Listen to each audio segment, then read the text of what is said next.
नमस्कार, मी राणी यादव. आपण पाहतात सांगली मीडिया कम्युनिकेशन प्रस्तुत सी न्यूज बातमीपत्र चांगल्यासाठी बेधडक. बातमीपत्राला सुरुवात करूयात आज दिवसभरामध्ये घडलेल्या ठळक आणि महत्त्वपूर्ण घडामोडींपासून.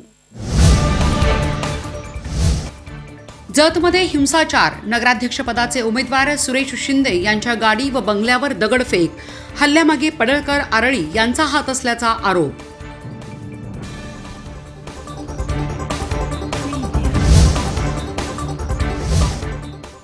माझे मंत्रिमंडळ फुल्ल, आता व्हॅकन्सी नाही. जयंत पाटील यांचे नाव न घेता मुख्यमंत्र्यांचा टोला.